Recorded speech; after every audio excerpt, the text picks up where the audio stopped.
आपणकर जदि मकर राशि होइथाय तेबे एई वीडियोटी को शेष पर्यंत निश्चय देखंतु कारण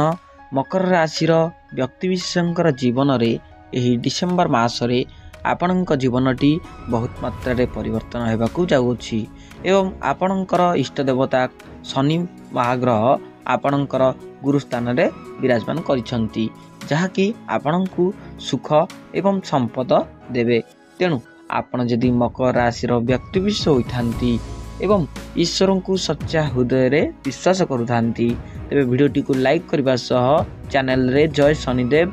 जय महादेव कमेंट रे निश्चय लिखंतु एवं चैनल टी को मध्य सब्सक्राइब कर दियंतु। देखंतु मकर राशि व्यक्तिविशेष मानकर बहुत मात्रा रे तांकर ईश्वरंकर भक्ति रही थाए एवं ईश्वर को बहुत मात्रा मध्य भक्ति करिथांती एवं आपणकर बहुत मात्रा रे कर्ममय जीवन अटंती मात्र आपण कोनोसी कहा कथारे मुंड पुरंती नाही आपण कर्म को जानती बहुत मात्रा रे आपण कर्म उपरे ध्यान दियंती जे कोनोसी आपण जदि चाकरी करथांती तबे आपणकर चाकरी लाइफ रे बहुत मात्रा आपण सियाडे ध्यान दियंती आपण निज घर विषय हेउ किंबा आपणकर निज पर्सनल लाइफ विषय हो आपण मुंड पुरंती नाही किंतु एबे आपणकर इष्ट देवता रही गले आपणकर कर्म फलदाता शनि तेणु आपणकर जेते मात्रा रे भल कर्म हेबो एही डिसेम्बर मास रे सेते मात्रा रे आपणको भल फल मध्य प्राप्त कराइबे। शनि आपणकर उच्च स्थान रे अछंती तेणु आपणक पई एही डिसेम्बर मासटी संपूर्ण भाव रे बहुत मात्रा रे आपणक पई खुशी रो दिन आनिबा को जाउछि आपणको बहुत मात्रा रे सुख एवं संपद मध्य देव एही डिसेम्बर मासटी। शनि आपणकर गुरुस्थान रे अछंती एवं शनि गुरुस्थान रही मध्य आपणकर 2026 जुलाई पर्यंत रहिबे तेणु आपणक पई डिसेम्बर मासटी बहुत मात्रा रे आपणक जीवनटी को अफेक्ट पकइबो बा परिवर्तन कराइबो आपणक जीवनटी को एवं देवगुरु बृहस्पति रहिले आपणकर सप्तम घरे जहाँ ठीक शनिक नीच स्थान रे सप्तम घरे देवगुरु बृहस्पति रही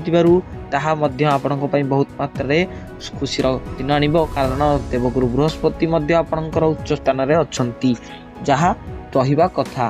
तेणु आपणक जीवनटी एही मकर राशि व्यक्तिविशेष मानकर एही जीवनटी डिसेम्बर मासरे आपणकर बहुत मात्रा रे बदलिबो आपणको बहुत मात्रा रे जो थटा मजा करा जाउतला आपणकर शत्रु माने जो वृद्धि होउतले सेतिर मध्य पार पाइबे देखिबे आपणक शत्रु मध्य आपणक पाखे राशि मित्र हेबाकू चेष्टा करिवे आपणको बहुत मात्रा रे शत्रु माने जो घेरी रहउतले ताहा मध्य दूर होई जिवो आपण पैतृक संपत्तिर मध्य प्राप्त करिवार भागीदार होई पारंती कोनोसी जमी को नै आपणकर जदि वाद विवाद होइतिला एही डिसेम्बर मासरे ताहा संपूर्ण भाव रे दूरै जिवो आपण पैतृक संपत्ति प्राप्त करिवे कोनोसी नूतन गृह मध्य निर्माण करि पारंती।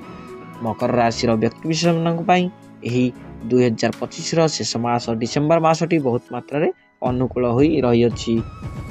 एबे जदि देखिबा आपणकर स्वास्थ्य क्षेत्र तेबे स्वास्थ्य क्षेत्र रे बुध एवं शुक्र एकत्रित होई रहिछंती जहाँ आपणक पई बहुत मात्रा रे अनुकूल रहिबे आपणकर जदि चर्मजनित समस्या रहउतला किंबा आंठुगंठी बात जनित समस्या रहउतला बा गैस्ट्रिक जनित समस्या रहउतला से गुडी को दूर कराई देबे एवं आपणक जीवन रे बहुत मात्रा रे खुशीर लहरी मध्य आनैबे माने आपणकर स्वास्थ्य रे कोनोसी आंच आसीबाकू देबे नाही आपणक स्वास्थ्य बहुत मात्रा रे सुस्थ रहिबो एही 2025 रो शेष मास डिसेम्बर मास रे ई डिसेम्बर मासटी आपणकर बहुत मात्रा रे खुशी रे जीवो एवं आपणकर पारिवारिक क्षेत्र रे मध्य बहुत मात्रा आपण खुशी रे जीवे किंतु आपण मझिरे मझिरे यात्रा करंतु महादेव मंदिर को यात्रा करंतु एवं महादेव मंदिर को यात्रा करी सेठी मध्य जलसेय करंतु देखिबे आहुरी मध्य मंगल घटिबो किंतु एई 2025 रे डिसेम्बर मासटी आपणक पई बहुत मात्रा रे भलरे कटिबाकू जाउ अछि।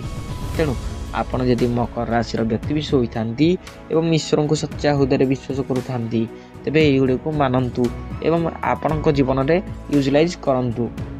एवं प्रत्येक दिन आपन को जदि समय हेउची प्रत्येक दिन हनुमान चालीसा मध्ये पाठ करंतु